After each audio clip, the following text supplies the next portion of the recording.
சாமுவேலின் முதலாம் புஸ்தகம் 28ஆம் அதிகாரம். அந்நாட்களிலே பெலிஸ்தர் இஸ்ரவேலின் மேல் யுத்தம் பண்ண தங்கள் சேனைகளை போருக்கு கூட்டினார்கள். அப்பொழுது ஆகீஸ் தாவீதை நோக்கி, நீயும் உன் மனுஷரும் எவ்விதத்திலும் என்னோடே கூட யுத்தத்துக்கு வரவேண்டும் என்று அறிய கடவாய் என்றான். தாவீது ஆகீஸை பார்த்து, உம்முடைய அடியான் செய்யப்போகிறதை நீர் நிச்சயமாய் அறிந்து கொள்வீர் என்றான். அப்பொழுது ஆகீஸ் தாவீதை நோக்கி, இதற்காக உன்னை எந்நாளும் எனக்கு மெய்காவலனாக வைப்பேன் என்றான். சாமுவேல் இதற்கு முன்னமே மரித்து போனான். இஸ்ரவேலர் எல்லாரும் அவனுக்கு துக்கம் கொண்டாடி அவன் ஊராகிய ராமாவிலே அவனை அடக்கம் பண்ணினார்கள். சவுல் அஞ்சனம் பார்க்கிறவர்களையும் குறி சொல்லுகிறவர்களையும் தேசத்தில் இராதபடிக்கு துரத்திவிட்டான். பெலிஸ்தர் கூடி வந்து சூனேமிலே பாளையமிறங்கினார்கள். சவுலும் இஸ்ரவேலர் எல்லாரையும் கூட்டினான். அவர்கள் கில்போவாவிலே பாளையமிறங்கினார்கள். சவுல் பெலிஸ்தரின் பாளையத்தை கண்டபோது பயந்தான். அவன் இருதயம் மிகவும் தத்தளித்து கொண்டிருந்தது. சவுல் கர்த்தரிடத்தில் விசாரிக்கும் போது கர்த்தர் அவனுக்கு சொப்பனங்களினாலாவது ஊரீமினாலாவது தீர்க்கதரிசிகளினாலாவது மறு உத்தரவு அருளவில்லை. அப்பொழுது சவுல் தன் ஊழியக்காரரை நோக்கி, அஞ்சனம் பார்க்கிற ஒரு ஸ்திரீயை தேடுங்கள், நான் அவளிடத்தில் போய் விசாரிப்பேன் என்றான். அதற்கு அவனுடைய ஊழியக்காரர், இதோ எந்தோரில் அஞ்சனம் பார்க்கிற ஒரு ஸ்திரீ இருக்கிறாள் என்றார்கள். அப்பொழுது சவுல் வேஷம் மாறி வேறு வஸ்திரம் தரித்து கொண்டு அவனும் அவனோடு கூட 2 பேரும் ராத்திரியிலே அந்த ஸ்திரீயினிடத்தில் போய் சேர்ந்தார்கள். அவளை அவன் நோக்கி, நீ அஞ்சனம் பார்த்து எனக்கு குறி சொல்லி நான் உன்னிடத்தில் சொல்லுகிறவனை எழும்பி வரச் செய் என்றான். அதற்கு அந்த ஸ்திரீ, சவுல் அஞ்சனம் பார்க்கிறவர்களையும் குறி சொல்லுகிறவர்களையும் தேசத்தில் இராதபடிக்கு நிர்மூலமாக்கின செய்தியை நீர் அறிவீரே. என்னை கொன்று போடும்படி நீர் என் பிராணனுக்கு கண்ணி வைக்கிறது என்ன என்றாள். அப்பொழுது சவுல், இந்த காரியத்திற்காக உனக்கு பொல்லாப்பு வராது என்பதை கர்த்தருடைய ஜீவனை கொண்டு சொல்லுகிறேன் என்று அவளுக்கு கர்த்தர் மேல் ஆணையிட்டான். அப்பொழுது அந்த ஸ்திரீ, உமக்கு நான் யாரை எழும்பி வர பண்ண வேண்டும் என்றதற்கு அவன், சாமுவேலை எழும்பி வர பண்ண வேண்டும் என்றான். அந்த ஸ்திரீ சாமுவேலை கண்ட மாத்திரத்தில் மகா சத்தமாய் கூப்பிட்டு சவுலை நோக்கி, ஏன் என்னை மோசம் போக்கினீர்? நீர்தான் சவுலாச்சுதே என்றாள். ராஜா அவளை பார்த்து, நீ பயப்படாதே, நீ காண்கிறது என்ன என்று கேட்டான். அதற்கு அந்த ஸ்திரீ, தேவர்கள் பூமிக்குள்ளிருந்து ஏறி வருகிறதை காண்கிறேன் என்று சவுலுக்கு சொன்னாள். அவருடைய ரூபம் என்ன என்று அவளை கேட்டான். அதற்கு அவள், சால்வையை போர்த்து கொண்டிருக்கிற ஒரு முதிர்ந்த வயதான மனுஷன் எழும்பி வருகிறான் என்றாள். அதனாலே சவுல் அவன் சாமுவேல் என்று அறிந்து கொண்டு தரை மட்டும் முகங்குனிந்து வணங்கினான். சாமுவேல் சவுலை நோக்கி, நீ என்னை எழும்பி வர பண்ணி என்னை கலைத்தது என்ன என்று கேட்டான். அதற்கு சவுல், நான் மிகவும் நெருக்கப்பட்டிருக்கிறேன். பெலிஸ்தர் எனக்கு விரோதமாய் யுத்தம் பண்ணுகிறார்கள். தேவனும் என்னை கைவிட்டார். அவர் தீர்க்கதரிசிகளினாலாவது சொப்பனங்களினாலாவது எனக்கு மறு உத்தரவு அருளுகிறதில்லை. ஆகையால் நான் செய்ய வேண்டியதை நீர் எனக்கு அறிவிக்கும்படிக்கு உம்மை அழைப்பித்தேன் என்றான். அதற்கு சாமுவேல், கர்த்தர் உன்னை விட்டு விலகி உனக்கு சத்துருவாயிருக்கும்போது நீ என்னிடத்தில் கேட்பானேன்? கர்த்தர் என்னை கொண்டு சொன்னபடியே செய்து முடித்து ராஜ்யத்தை உன் கையிலிருந்து பறித்து அதை உன் தோழனாகிய தாவீதுக்கு கொடுத்து விட்டார். நீ கர்த்தருடைய சொற்கேளாமலும் அமலேக்கின் மேல் அவருக்கு இருந்த கோபத்தின் உக்கிரத்தை தீர்க்காமலும் போனபடியினால் கர்த்தர் இன்றைய தினம் உனக்கு இந்த பிரகாரமாக செய்தார். கர்த்தர் உன்னுடைய ஜனமாகிய இஸ்ரவேலரையும் பெலிஸ்தர் கையில் ஒப்பு கொடுப்பார். நாளைக்கு நீயும் உன் குமாரரும் என்னோடு இருப்பீர்கள். இஸ்ரவேலின் பாளையத்தையும் கர்த்தர் பெலிஸ்தரின் கையில் ஒப்பு கொடுப்பார் என்றான். அந்த க்ஷணமே சவுல் நெடிதாங்கிடையாய் தரையிலே விழுந்து சாமுவேலின் வார்த்தைகளினாலே மிகவும் பயப்பட்டான். அவன் ராப்பகல் முழுதும் ஒன்றும் சாப்பிடாதிருந்தபடியினால் அவன் பலவீனமாயிருந்தான். அப்பொழுது அந்த ஸ்திரீ சவுலிடத்தில் வந்து அவன் மிகவும் கலங்கி இருக்கிறதை கண்டு அவனை நோக்கி, இதோ உம்முடைய அடியாளாகிய நான் உம்முடைய சொற்கேட்டு என் பிராணனை என் கையிலே பிடித்து கொண்டு நீர் எனக்கு சொன்ன உம்முடைய வார்த்தைகளுக்கு கீழ்ப்படிந்தேன். இப்பொழுது நீர் உம்முடைய அடியாளுடைய சொல்லை கேளும். நான் உமக்கு முன்பாக கொஞ்சம் அப்பம் வைக்கிறேன், அதை புசிப்பீராக. அப்பொழுது நீர் வழிநடந்து போகத்தக்க பெலன் உமக்குள் இருக்கும் என்றாள். அவனோ தட்டுதல் பண்ணி, நான் புசிக்க மாட்டேன் என்றான். ஆனாலும் அவனுடைய ஊழியக்காரரும் அந்த ஸ்திரீயும் அவனை மிகவும் வருந்தி கொண்டதினால் அவன் அவர்கள் சொற்கேட்டு தரையிலிருந்து எழுந்திருந்து கட்டிலின் மேல் உட்கார்ந்தான். அந்த ஸ்திரீயினிடத்தில் கொழுத்த கன்றுக்குட்டி ஒன்று வீட்டில் இருந்தது. அதை தீவிரமாய் அடித்து மாயெடுத்து பிசைந்து அதை புளிப்பில்லா அப்பங்களாகச் சுட்டு சவுலுக்கும் அவன் ஊழியக்காரருக்கும் முன்பாக கொண்டு வந்து வைத்தாள். அவர்கள் புசித்து எழுந்திருந்து அந்த ராத்திரியிலேயே புறப்பட்டு போனார்கள். சாமுவேலின் முதலாம் புஸ்தகம் 29ஆம் அதிகாரம். பெலிஸ்தர் தங்கள் சேனைகளை எல்லாம் ஆப்பேக்கிலே கூடி வரச் செய்தார்கள். இஸ்ரவேலர் எஸ்ரேலில் இருக்கிற துறவண்டையிலே பாளையம் இறங்கினார்கள். அப்பொழுது பெலிஸ்தரின் அதிபதிகள் 100ம் 1000முமான சேர்வைகளோடே போனார்கள். தாவீதும் அவன் மனுஷரும் ஆகீஸோடே பின்தண்டிலே போனார்கள். அப்பொழுது பெலிஸ்தரின் பிரபுக்கள், இந்த எபிரெயர் என்னத்திற்கு என்றார்கள். ஆகீஸ் அவர்களை பார்த்து, இஸ்ரவேலின் ராஜாவாகிய சவுலின் ஊழியக்காரனாயிருந்த இந்த தாவீது இத்தனை நாட்களும் இத்தனை வருஷங்களும் என்னோடு இருக்கவில்லையா? இவன் என்னிடத்தில் வந்து சேர்ந்த நாள் முதல் இந்நாள் வரைக்கும் ஒரு குற்றமும் நான் இவனில் கண்டுபிடிக்கவில்லை என்றான். அதனால் பெலிஸ்தரின் பிரபுக்கள் அவன் மேல் கடுங்கோபமாகி அவனை பார்த்து, இந்த மனுஷன் நீர் குறித்த தன் இடத்திற்கு திரும்பி போகும்படிக்கு அங்கே அவனை மறுபடியும் அனுப்பிவிடும். யுத்தத்தில் இவன் நமக்கு சத்ருவாயிராதபடிக்கு இவன் நம்மோடே கூட யுத்தத்திற்கு வரவேண்டியதில்லை. இவன் எதினாலே தன் ஆண்டவனோடே ஒப்புரவாவான். இந்த மனுஷருடைய தலைகளினால் அல்லவா சவுல் கொன்றது 1000, தாவீது கொன்றது 10000 என்று இந்த தாவீதை குறித்து அல்லவோ ஆடி பாடி சொன்னார்கள் என்றார்கள். அப்பொழுது ஆகீஸ் தாவீதை அழைத்து, நீ உத்தமன் என்றும் நீ பாளையத்தில் என்னோடே போக்கும் வரத்துமாயிருக்கிறது என் பார்வைக்கு நல்லது என்றும் கர்த்தருடைய ஜீவனை கொண்டு சொல்லுகிறேன். நீ என்னிடத்தில் வந்து சேர்ந்த நாள் முதல் இன்றைய வரைக்கும் நான் உன்னில் ஒரு பொல்லாப்பும் காணவில்லை. ஆகிலும் பிரபுக்களின் பார்வைக்கு நீ பிரியமானவன் அல்ல. ஆகையால் பெலிஸ்தருடைய பிரபுக்கள் உன்மேல் தாங்கள் அடையாதபடிக்கு இப்போது சமாதானத்தோடே திரும்பி போய்விடு என்றான். தாவீது ஆகீஸை நோக்கி, ஏன்? நான் செய்தது என்ன? நான் வந்து ராஜாவாகிய என் ஆண்டவனுடைய சத்துருக்களோட யுத்தம் பண்ணாதபடிக்கு நான் உம்மிடத்தில் வந்த நாள் முதற்கொண்டு இன்றைய வரைக்கும் உமது அடியேனிடத்தில் கண்டுபிடித்தது என்ன என்றான். ஆகீஸ் தாவீதுக்கு பிரதியுத்தரமாக, அதை அறிவேன். நீ தேவனுடைய தூதனைப் போல என் பார்வைக்கு பிரியமானவன். ஆனாலும் இவன் எங்களோடே கூட யுத்தத்திற்கு வரக்கூடாது என்று பெலிஸ்தரின் பிரபுக்கள் சொல்லுகிறார்கள். இப்போதும் நீ நாளை அதிகாலையில் உன்னோடே வந்த உன் ஆண்டவனுடைய வேலைக்காரரை கூட்டிக் கொண்டு விடியற் காலத்திலே வெளிச்சமாகிற போது புறப்பட்டு போ என்றான்.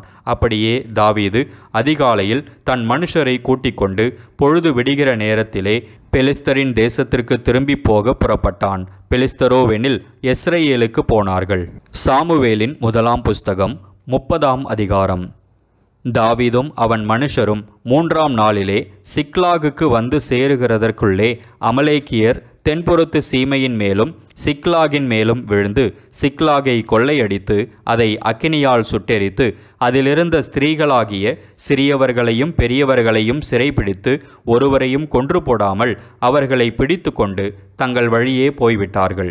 தாவீதும் அவன் மனுஷரும் அந்த பட்டணத்திற்கு வந்தபோது இதோ அது அக்கினியினால் சுட்டெரிக்கப்பட்டது என்றும் தங்கள் மனைவிகளும் தங்கள் குமாரரும் தங்கள் குமாரத்திகளும் சிறைபிடித்து கொண்டு போகப்பட்டார்கள் என்றும் கண்டார்கள். அப்பொழுது தாவீதும் அவனோடு இருந்த ஜனங்களும் அழுகிறதற்கு தங்களில் பலனில்லாமல் போகுமட்டும் சத்தமிட்டு அழுதார்கள். தாவீதின் 2 மனைவிகளாகிய எஸ்ரேல் ஊராளான அகினோவாமும் கர்மேல் ஊராளான நாபாலின் மனைவியாயிருந்த அபிகாயிலும் சிறைபிடித்து கொண்டு போகப்பட்டார்கள். தாவீது மிகவும் நெருக்கப்பட்டான்.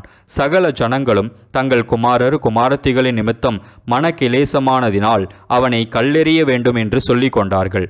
தாவீது தன் தேவனாகிய கர்த்தருக்குள்ளே தன்னை திடப்படுத்தி கொண்டான். தாவீது அகிமெலேக்கின் குமாரனாகிய அபியத்தார் என்னும் ஆசாரியனை நோக்கி, ஏபோத்தை என்னிடத்தில் கொண்டு வா என்றான். அபியத்தார் ஏபோத்தை தாவீதினிடத்தில் கொண்டு வந்தான். தாவீது கர்த்தரை நோக்கி, நான் அந்த தண்டை பின்தொடர வேண்டுமா? அதை பிடிப்பேனா என்று கேட்டான். அதற்கு அவர், அதை பின்தொடர், அதை நீ பிடித்து சகலத்தையும் திருப்பிக் கொள்வாய் என்றார். அப்பொழுது தாவீதும் அவனோடு இருந்த 600 பேரும் போனார்கள். அவர்கள் பேசோர் ஆற்றண்டைக்கு வந்தபோது அங்கே சிலர் நின்று போனார்கள். தாவீதோ 400 பேரோடும் கூட தொடர்ந்து போனான். 200 பேர் விடாய்த்து போனபடியினால் பேசோர் ஆற்றை கடக்க மாட்டாமல் நின்று போனார்கள். ஒரு எகிப்தியனை வெளியில் அவர்கள் கண்டு அவனை தாவீதினிடத்தில் கொண்டு வந்து புசிக்க அவனுக்கு அப்பமும் குடிக்க தண்ணீரும் கொடுத்து அத்திப்பழ அடையின் ஒரு துண்டையும் வற்றலான 2 திராட்சப்பழ குலைகளையும் அவனுக்கு கொடுத்தார்கள். அதை அவன் சாப்பிட்ட பின்பு அவனுடைய உயிர் திரும்ப அவனுக்குள் வந்தது. அவன் ராப்பகல் 3 நாளாய் அப்பம் சாப்பிடாமலும் தண்ணீர் குடியாமலும் இருந்தான்.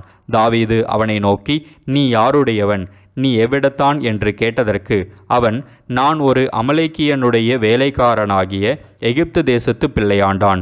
3 நாளைக்கு முன் நான் வியாதிப்பட்ட போது என் எஜமான் என்னை கைவிட்டான். நாங்கள் கிரேத்தியருடைய தென்புறத்தின் மேலும் யூதாவுக்கடுத்த எல்லையின் மேலும் காலேபுடைய தென்புறத்தின் மேலும் படையெடுத்து போய் சிக்லாகை அக்கினியினால் சுட்டெரித்து போட்டோம் என்றான். தாவீது அவனை நோக்கி, நீ என்னை அந்த தண்டினிடத்துக்கு கொண்டு போவாயா என்று கேட்டதற்கு அவன், நீர் என்னை கொன்று போடுவதும் இல்லை, என்னை என் எஜமான் கையில் ஒப்பு கொடுப்பதும் இல்லை என்று தேவன் மேல் ஆணையிடுவீரானால் உம்மை அந்த தண்டினிடத்துக்கு கூட்டிக் கொண்டு போவேன் என்றான். இவன் அவனை கொண்டு போய் விட்டபோது இதோ அவர்கள் வெளியெங்கும் பரவி புசித்து குடித்து தாங்கள் பெலிஸ்தர் தேசத்திலும் யூதா தேசத்திலும் கொள்ளையிட்டு வந்த மகா பெரிதான அந்த எல்லா கொள்ளைக்காகவும் ஆடி பாடி கொண்டிருந்தார்கள். அவர்களை தாவீது அன்று சாயங்காலம் தொடங்கி மறுநாள் சாயங்காலம் மட்டும் முறிய அடித்தான். ஒட்டகங்கள் மேல் ஏறி ஓடிப்போன 400 வாலிபர் தவிர அவர்களில் வேறொருவரும் தப்பவில்லை. அமலேக்கியர் பிடித்து கொண்டு போன எல்லாவற்றையும் தன்னுடைய 2 மனைவிகளையும் தாவீது விடுவித்தான்.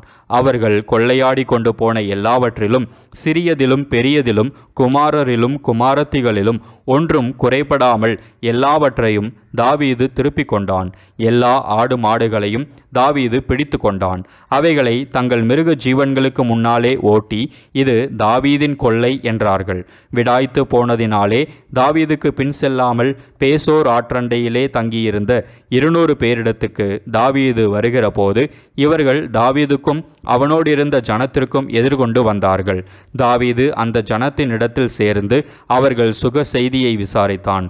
அப்பொழுது தாவீதோடே நடந்து வந்த மனுஷரில் பொல்லாதவர்களும் பேலியாளின் மக்களுமான எல்லாரும், அவர்கள் எங்களோடே வராதபடியினால் நாங்கள் திருப்பிக் கொண்ட கொள்ளையுடைமைகளில் அவர்களுக்கு ஒன்றும் கொடுப்பதில்லை. அவர்களில் ஒவ்வொருவனும் தன் தன் மனைவியையும் தன் தன் பிள்ளைகளையுமே அழைத்து கொண்டு போகட்டும் என்றார்கள்.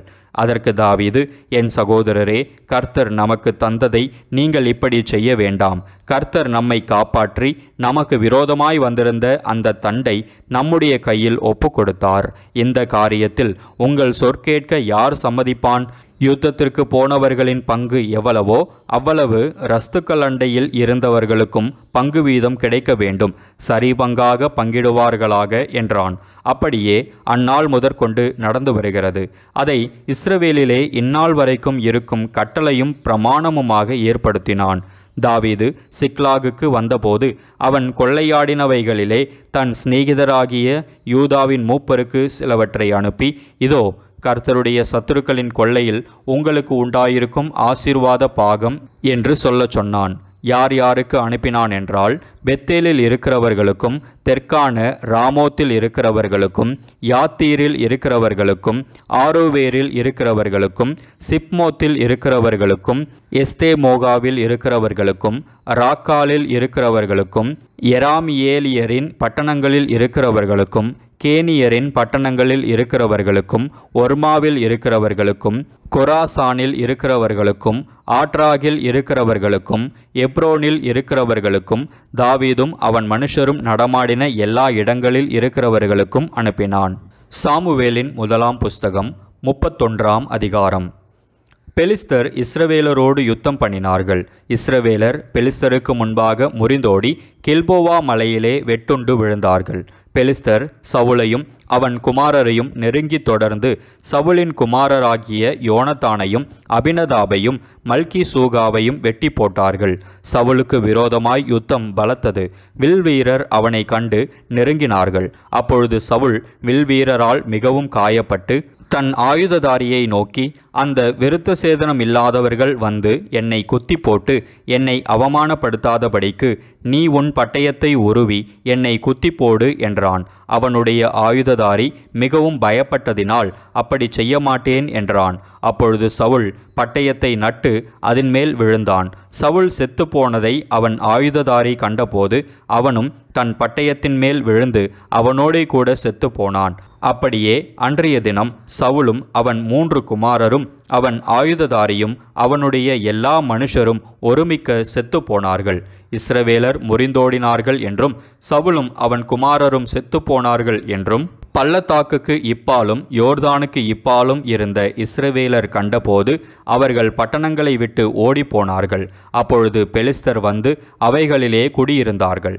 வெட்டுண்டவர்களை உரிந்து கொள்ள பெலிஸ்தர் மறுநாள் வந்தபோது அவர்கள் சவுலும் அவன் 3 குமாரரும் கில்போவா மலையிலே விழுந்து கிடக்கிறதை கண்டு அவன் தலையை வெட்டி அவன் ஆயுதங்களை எடுத்துக்கொண்டு தங்கள் விக்கிரகங்களின் கோவில்களிலும் ஜனங்களுக்குள்ளும் செய்தியை பிரசித்தப்படுத்தும்படி அவைகளை பெலிஸ்தர் தேசத்திலே சுற்றிலும் அனுப்பி அவன் ஆயுதங்களை அஸ்தரோத் தேவனுடைய கோவிலிலே வைத்து அவன் உடலை பெத்சானின் அலங்கத்திலே தூக்கி போட்டார்கள்.